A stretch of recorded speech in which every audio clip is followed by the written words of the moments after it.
Mesdames, messieurs, ils sont là, juste derrière le rideau, et vous allez réserver l'accueil qu'ils méritent à Benjamin Ferré et Tanguy Le Turquet, s'il vous plaît.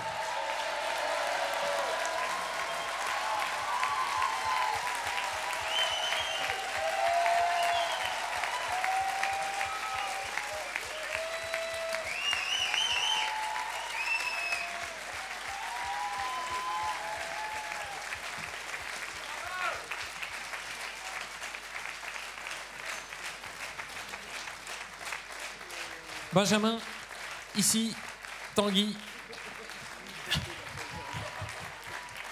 Alors Benjamin, cette course. On est là pour faire des blagues, avant tout. Alors Bonsoir les Saint-Olonnes. Là pour faire des blagues, pour nous raconter aussi, comme vous l'avez bien fait pendant. Tanguy, tu voulais dire quelque chose? Mais t'es là, ça me rassure, parce que si tu nous laissais que tous les deux en roue libre, là, parce que, alors, ce qu'il faut savoir, c'est que, avec Benjamin, ouais, je commence, hein. Messieurs, dames, c'est parti. Tu n'auras pas la parole de cette conférence de presse, c'est bien simple. J'ai bien compris. Ça fait 3 mois qu'on a dit des bêtises à personne, là, ça y est, là, j'ai un public, laisse-moi. Non, mais plus sérieusement, avec Benjamin, on passe le Cap Horn, on est bord à bord, on sent que ça va durer un petit peu. Et on se dit, mec, si on arrive, on rêve d'une arrivée ensemble, on rêve de remonter le chenal, on rêve qu'il y en ait un qui arrive 16 minutes devant l'autre. Moi, je rêve que c'est moi, lui, il rêve que c'est lui. Et on rêve, on se dit... Parce qu'en fait, ce que vous savez pas, c'est que nous, quand on est en mer, on a accès au site du Vendée Globe et on voit toutes les arrivées. Et c'est dur à vivre ça, de voir les arrivées. Et donc on voit les photos de conférences de presse, on voit les remontées de chenal, et on a hâte que ça soit nous. Et on se projette dans la conférence de presse avec Benjamin, on se dit oh, franchement notre rêve ça serait qu'on la fasse ensemble et qu'on les régale, tu vois. Et donc là on est là et donc, c'est cool. Ah, merci beaucoup. Allez. Avant d'aller vous régaler également, je crois qu'il y a eu des pizzas déjà cet après-midi quand même. Benjamin, c'est bien ça? Oui, absolument. Toujours une pizza. J'ai eu pizza, bonbons, enfin voilà, tout ce qui m'a beaucoup manqué pendant ce Vendée Globe. Et la fête, mais elle arrive. Il a été question d'animaux aussi, de kangourous tout à l'heure, avec ces bons faits par Tanguy tout au long de la course. C'était un vrai bestiaire aussi pour toi, cette course avec tes concurrents. C'est parce qu'en fait, j'avais pas emmené beaucoup de goodies médias sur ce Vendée Globe. J'avais quelques podcasts et j'avais surtout des documentaires animaliers. Et je me suis passionné pour les documentaires animaliers. Je peux vous expliquer comment les éléphants retrouvent des sources d'eau par un savoir ancestral. Et donc en fait, chaque apprentissage que je faisais d'un animal, je le reversais sur un des concurrents. Donc c'est comme ça que Jean Le Cam est devenu Jaziri, éléphant ancestral qui, par son expérience, connaît le chemin et les sources d'eau. Et Tanguy, j'ai mis du temps à trouver. Guérec, c'était un petit singe d'une famille nombreuse qui avait besoin d'attirer l'attention sur lui, à qui on disait toujours « fais pas ça, c'est dangereux », et quand on lui disait, il y allait. Et donc il allait toujours se mettre dans des situations pas possibles. Et Tanguy, j'ai mis du temps, et en fait, à un moment, il y a eu un épisode sur les kangourous. Et en fait, les kangourous, c'est hyper avenant, c'est sympathique, c'est jovial, t'as envie de leur faire des câlins. Mais en fait, c'est des combattants de l'espace. Et donc Tanguy, c'était mon petit kangourou qui, par petits sauts, venait toujours se remettre à côté de moi. Et ça a duré le temps d'un Vendée Globe.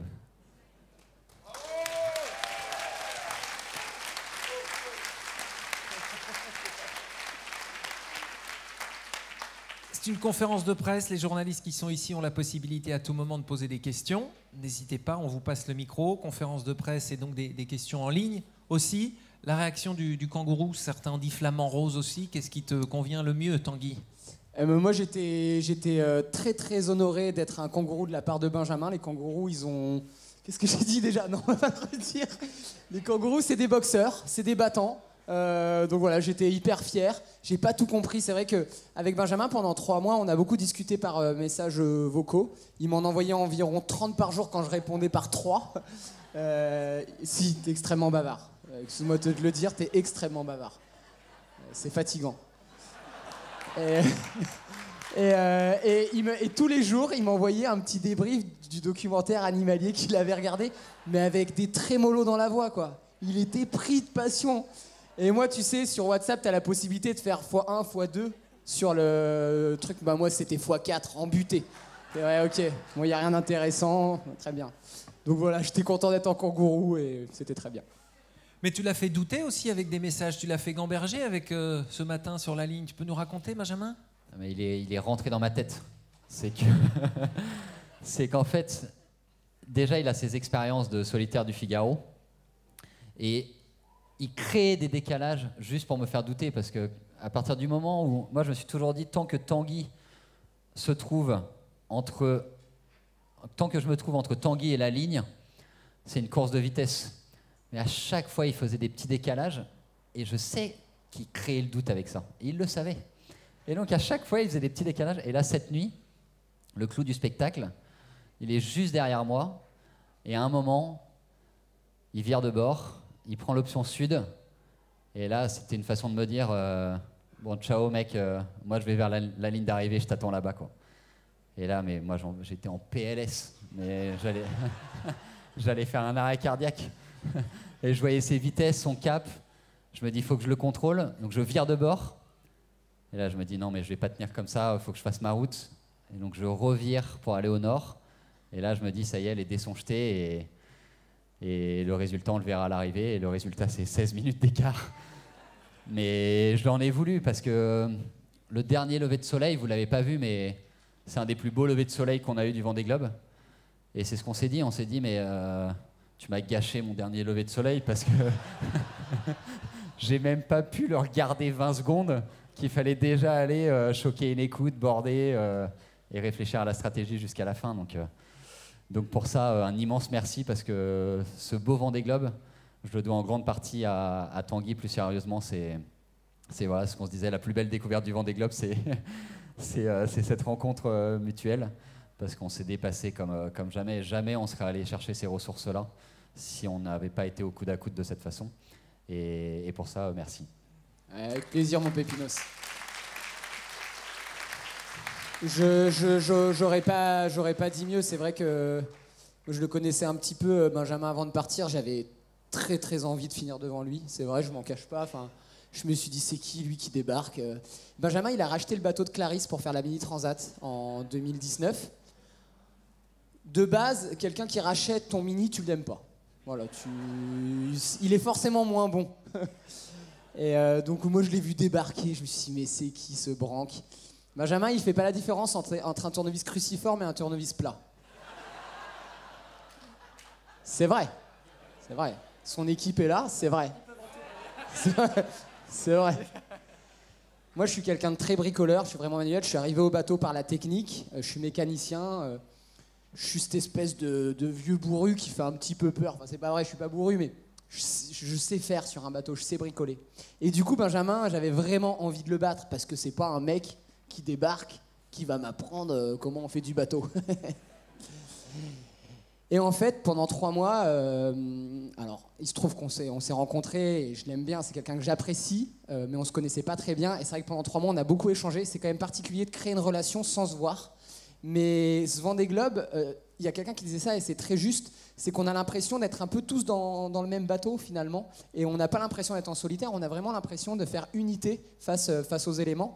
Et avec Benjamin, c'était vraiment fusionnel parce qu'on était dans les mêmes systèmes, et même sans parler, on savait, on comprenait ce que vivait l'autre, et c'était voilà, ça a créé quelque chose, un lien qui est hyper fort. Et pour ça, je te renvoie l'appareil et je te dis merci aussi, c'était incroyable. Je te remercie pas de m'avoir gâché mes dernières 24 heures parce que toi aussi tu t'es rentré dans ma tête et tu m'as détruit. Ce décalage, ce bord au sud, c'était complètement un coup de poker. C'était allez hop, de toute façon si je reste derrière, je vais rester derrière. Je pars embuté dans un coin. Au mieux il me suit et il se retrouve derrière. Et non, il a résisté, donc il a progressé. Benjamin, il a... Non mais c'est vrai, je le dis avec beaucoup de sincérité. Benjamin, il a énormément progressé et c'est d'autant plus frustrant pour moi que, en fait, t'as vachement évolué pendant le Vendée Globe. T'as appris énormément, tes trajectoires se sont affinées. Je me permets de juger parce que j'en ai quand même fait depuis plusieurs années que toi, mais je trouve que tes trajectoires se sont affinées, tes prises de risques. Et au bout d'un moment, je me suis dit, merde, je vais pas le fumer en fait. Il a progressé. Mon seul truc, c'était peut-être je pouvais l'avoir sur la technique parce que Benjamin, il répare des pièces structurelles au Sikaflex. Alors je vous explique, le Sikaflex, c'est une colle qui n'est absolument pas structurelle, c'est un truc, c'est surtout de l'étanchéité, d'accord? Et Benjamin, il arrache des trucs structurels sur son bateau, son équipe, je sais pas si vous êtes au courant. Et plutôt que de faire des strates, n'importe qui recollerait ça résine carbone structurelle, il fait ça au Sika, peinardos. Oh, c'est vachement bien le Sika, ça sèche vite. Mais ça va pas tenir. Ouais, si, ça a l'air de tenir. Et avant-hier, là, on prend 50 nœuds. Oh putain, je suis deg. Mon écarteur s'est arraché. Ah ouais, celui que t'avais collé au Sika. Ouais, celui-là. Ouais, normal. Voilà. Ouais, tout est vrai. Malheureusement, tout est vrai. Pour ta décapotable, c'est bien ça. Ouais, alors c'est vrai. Alors pour le coup, j'ai réparé des choses structurelles avec de la colle non structurelle. En revanche, moi j'avais la chance d'avoir une décapotable, c'est-à-dire qu'on a des casquettes pour se protéger des vagues. Et la mienne fuyait, donc je décide de la condamner. Et là où normalement, du coup, il suffisait de la condamner avec un petit joint Sika, là j'ai sorti le kit de strat.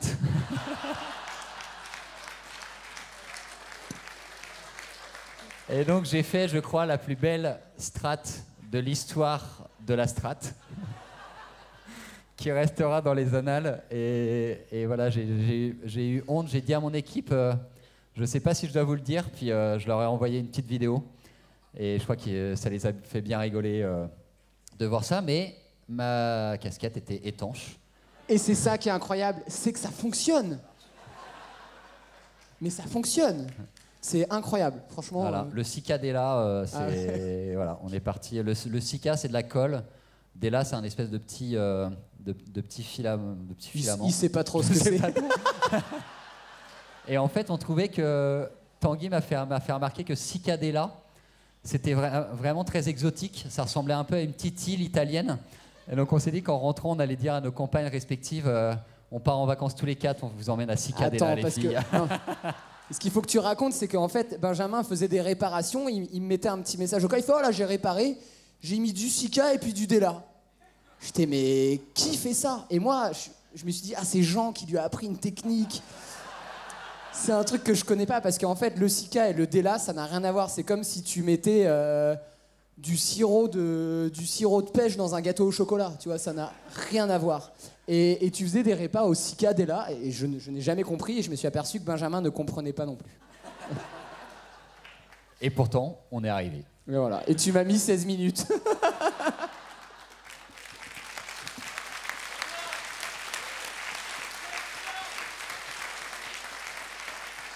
Vous avez le sourire et il y a de quoi. Il y a ce partage avec le public.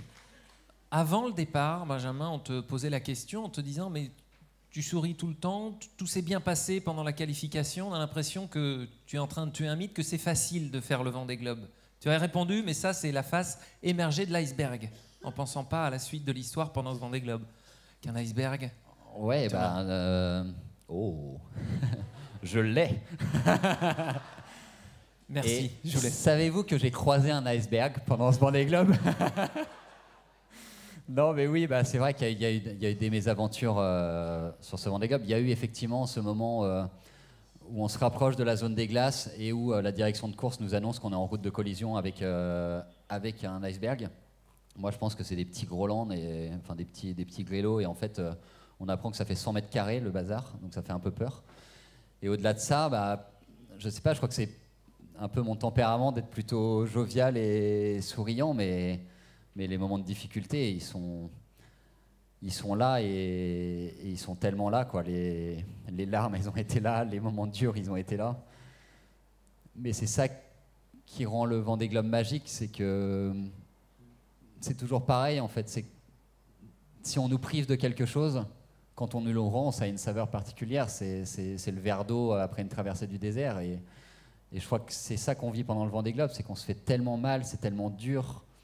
on va tellement au fond de nos ressources que l'arrivée, les retrouvailles, les moments tout simples en fait. Je pense que vous demandez à n'importe quel skipper, moi les moments qui me faisaient rêver pendant le Vendée Globe, c'était une petite table, un verre à ballon et des amis et des rires autour de ça et des moments d'une simplicité folle. Et c'est parce qu'on nous en prive qu'on se rend compte de la chance qu'on a de pouvoir les vivre quand on est à terre. Et ça c'est magique et c'est ce qui fait qu'on prend les choses avec le sourire, même quand c'est pas facile forcément.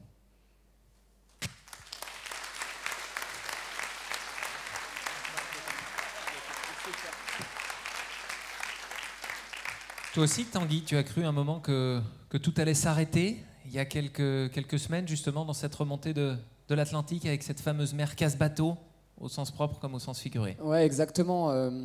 En plus, c'était le 2e épisode.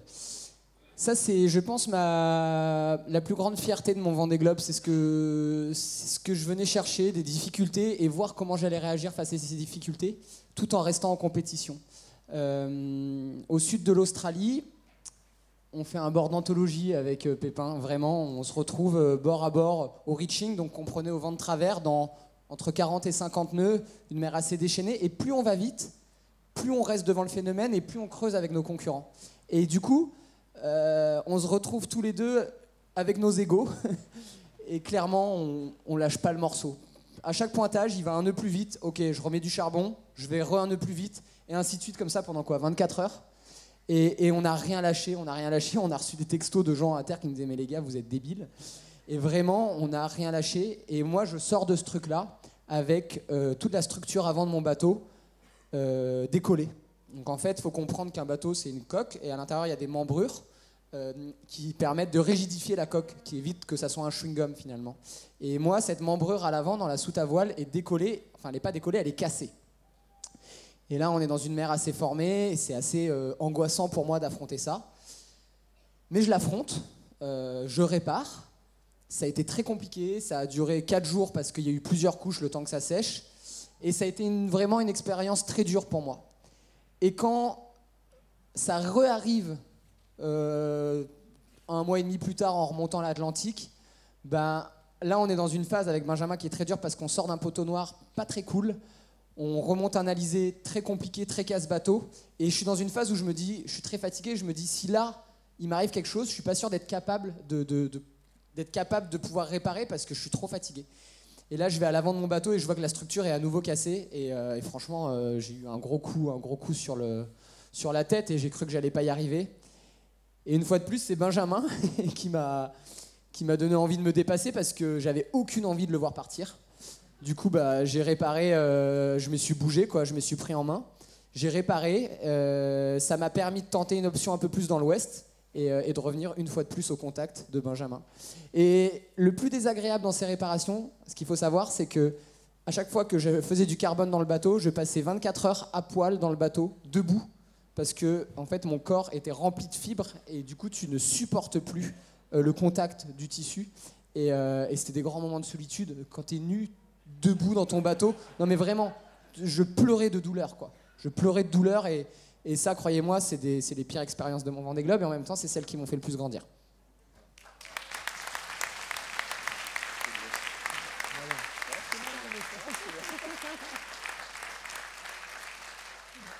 Sur cet aspect, vous deux, qui vous tirez la bourre, qui vous faites grimper le niveau l'un l'autre, il y a aussi eu cette chasse aux gens qui t'a servi de mentor. Tu étais à 1000 milles de Jean Le Cam. Peu à terre croyaient que c'était possible. Bah, c'est sûr que quand Jean Le Cam te met 1000 milles, il y a un moment où tu te dis que tu vas pas le revoir, quoi.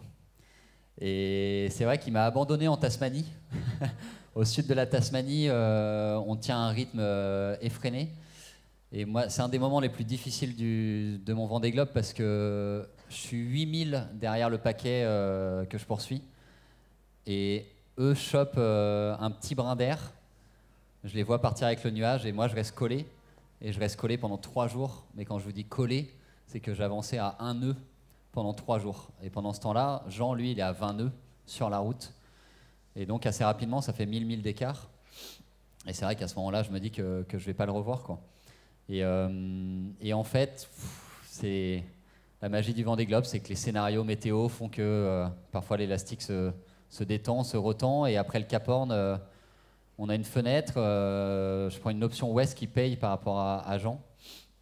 Et voilà, et au final, ça paye jusqu'au bout. Jusqu'au bout, je pensais qu'il allait revenir.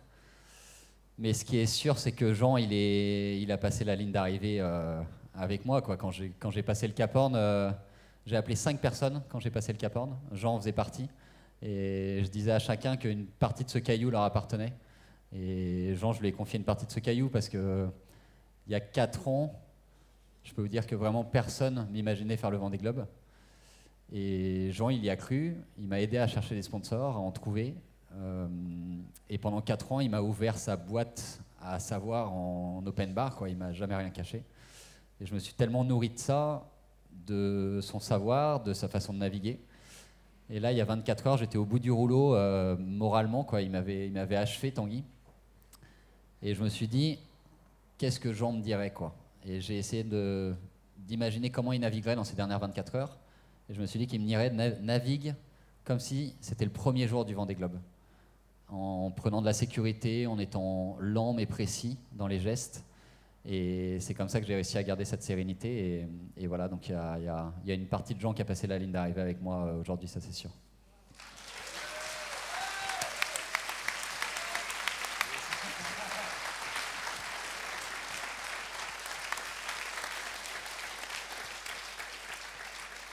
Tanguy, je ne vais pas te parler de Jean, mais toi, quand Clarisse passe la ligne, il y a eu ton message fort que tu lui envoies également.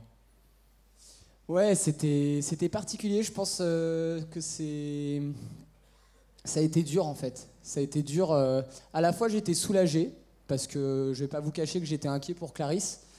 J'étais déjà inquiet pour elle en 2020 quand elle fait son Vendée Globe parce que c'est dans ma nature de m'inquiéter pour elle. Et là, j'étais inquiet pour elle sur ce Vendée Globe parce que bateau surpuissant, parce que pas une très bonne préparation, parce que voilà, j'ai trouvé qu'elle n'était pas dans des... J'avais la sensation qu'elle n'était pas dans des dispositions psychologiques qui m'apportaient sécurité pour elle, pour faire ce Vendée Globe. J'étais vraiment inquiet pour elle au départ. Je vais vous le dire, hein, je pensais pas qu'elle sortirait du golfe de Gascogne. Franchement, non, c'est... Oh. Non mais voilà. C'est fort. C'est fort. J'étais vraiment inquiet pour elle parce que je vous apprends rien. Clarisse a une préparation chaotique. Un projet en Angleterre, une petite fille, une perte de sponsor, des polémiques, bref, on va pas refaire l'histoire, mais ça a été très compliqué pour Clarisse. Et quand tu pars sur un Vendée Globe, il faut vraiment être à 110% de ton énergie physique, psychologique. Et donc j'étais inquiet pour Clarisse, tout simplement. Donc quand elle franchit la ligne d'arrivée, il y a une partie du stress qui s'évapore, et ça fait du bien. Et en même temps, il y avait un truc hyper bizarre de me dire, mais je suis pas là, je suis pas à son arrivée. Et j'étais au milieu de... Bon, j'étais avec mon Pépino, ça voilà, j'étais content. Et je me souviens, je t'envoie un message, je te dis, je me sens égoïste, en fait, je me sens super égoïste parce que je suis pas à l'arrivée de Clarisse, je suis pas là pour elle dans un de ces moments les plus importants. Et c'était très étrange, et j'ai eu... je me souviens, j'avais un paquet de bonbons à bord pendant 3 mois, un paquet de Tagada, et je l'ai tué dans l'heure qui a suivi l'arrivée de Clarisse, et c'était reparti. Mais ouais, c'était un moment particulier. Et je tiens à répéter que je suis extrêmement fier de ce qu'a fait Clarisse. Et voilà, c'est une championne.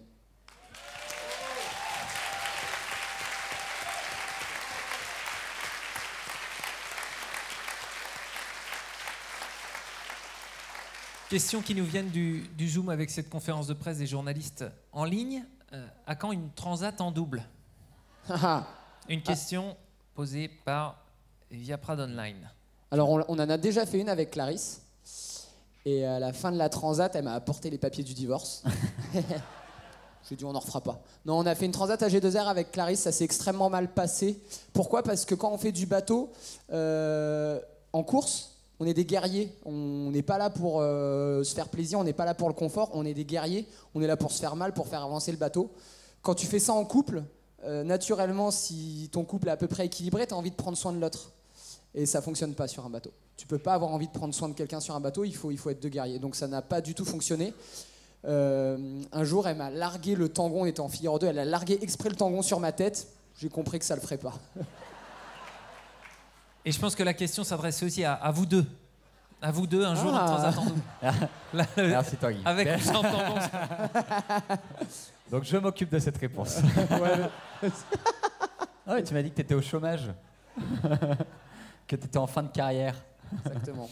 Non, une transat en double, non, je sais pas, mais en tout cas, on a découvert quand même, en échangeant, qu'on rêvait tous les deux de faire les États-Unis en road trip.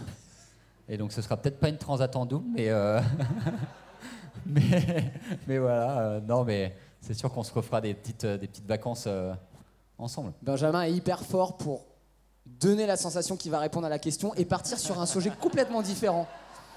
Il me l'a fait beaucoup.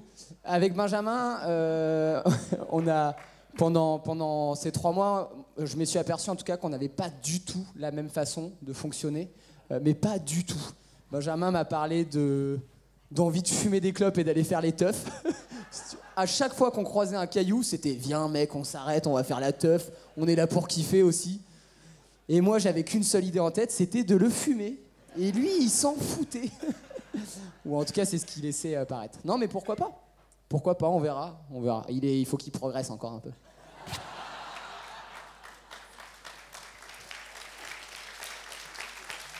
Des envies de road trip à 2 ou à 4. En tous les cas, cette notion de voyage, elle était présente sur ce tour du monde. Tu t'en rendais compte en regardant les cartes, Benjamin, c'est ça? Que ce soit les îles Crozet, les îles Kerguelen, avant de parler de Rennes et Saint-Malo qui s'affichaient avec les Sables d'Olonne sur la carte. Ouais, c'était marrant. On navigue avec, on regarde en permanence la carte pour faire notre stratégie. Et en fait, c'est marrant parce que j'ai jamais autant regardé le monde de ma vie, une carte du monde.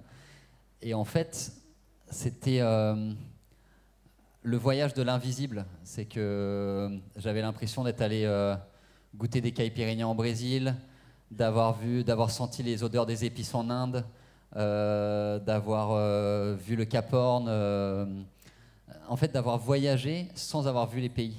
Et c'était fou ça, de se dire, à un moment tu passes sous l'Inde, tu te dis on est en Inde, et les pays défilaient, tu vois l'Afrique, etc. Et c'est comme ça que je réalisais qu'on était en train de faire le tour du monde. Et ça, c'était fou, quoi. C'était fou, vraiment. Et ça m'a choqué quand on est revenu là. Je faisais la météo jusqu'à l'arrivée, dans le golfe de Gascogne. Et ça m'a surpris de voir des villes que je connaissais. J'ai vu sur la carte, je voyais Quimper, Redon. Et je me suis dit, ça y est, ça sent la maison, quoi. Et donc c'est marrant, en fait, cette espèce de voyage, de voyage sans voir. Le voyage de l'invisible, j'appelais ça. Et parfois, il y a des petites miettes de ça qui se rendent visibles. Moi, je me rappelle d'une île extraordinaire brésilienne, Fernando de Noronha. Et en fait, je passe à moins de 1 mille de l'île et je la vois, mais c'est prodigieux, quoi. Il y a des espèces de montagnes, c'est luxuriant, il y a du vert, l'eau est turquoise. Et ça, c'est magique, c'est des moments qui sont uniques. Je les accompagnais d'un petit moment de musique et c'est des moments très courts où là, on oublie tout, on oublie la compétition, on oublie la course. Et c'est des petits moments de grâce où on se sent là où on doit être, au moment où on doit l'être. Et ça, c'est magique.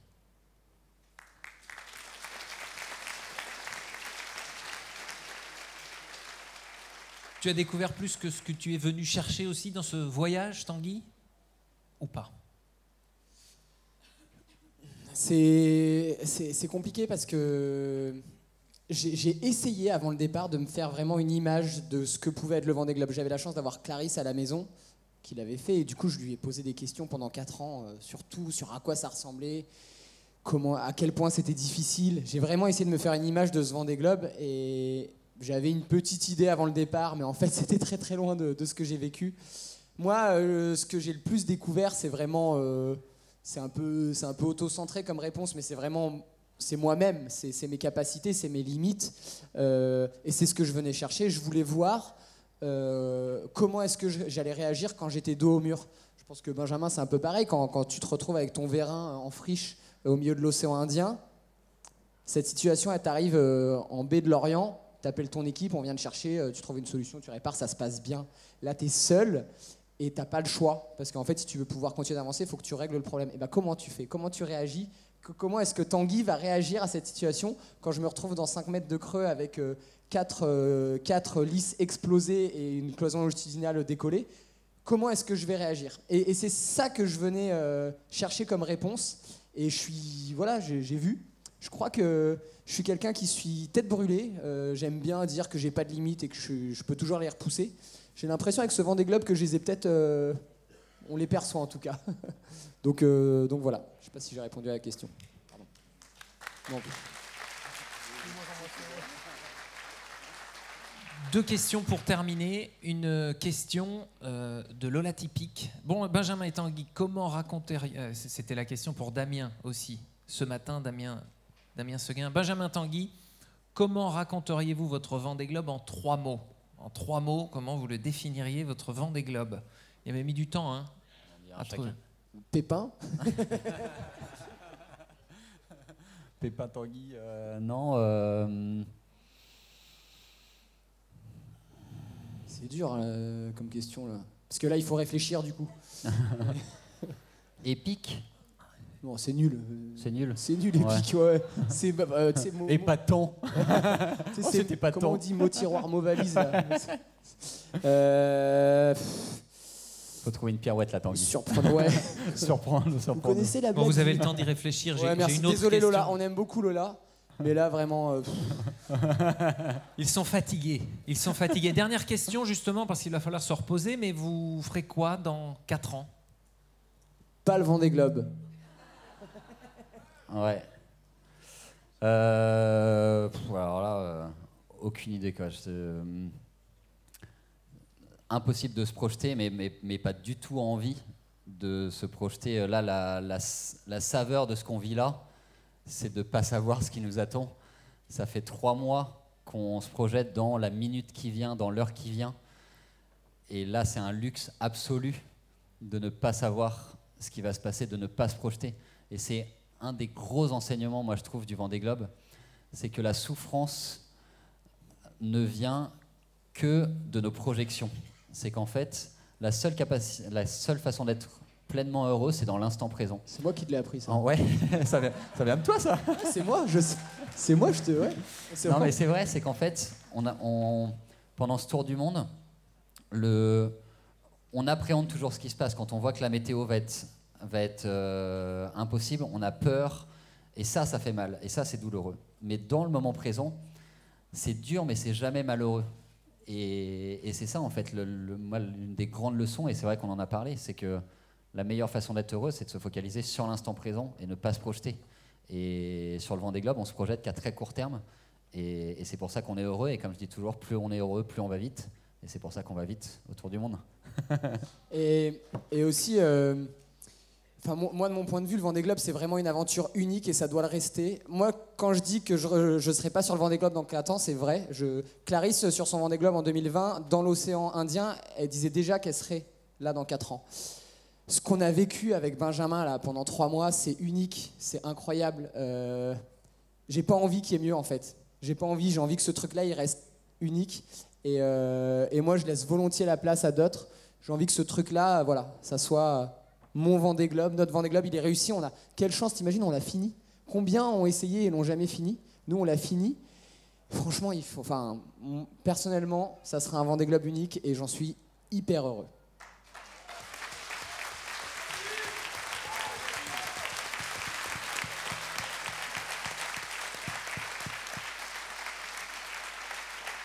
Ça aurait dû être le mot de la fin.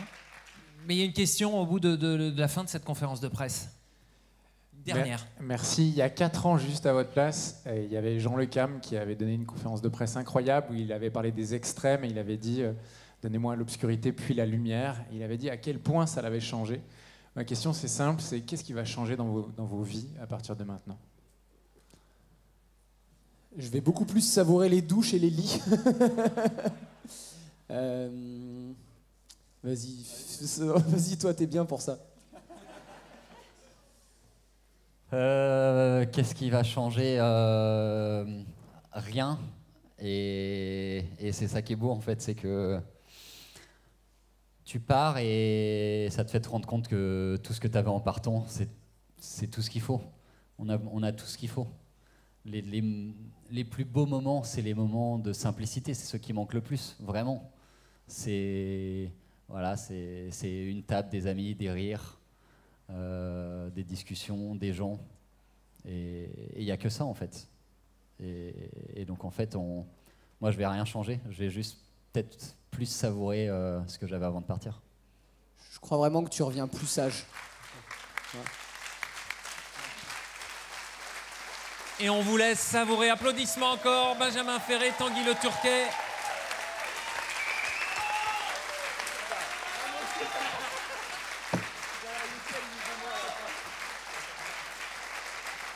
Trouvez la force de vous lever pour être applaudi, savourer cette soirée. On se retrouve demain au Skipper Finisher Club.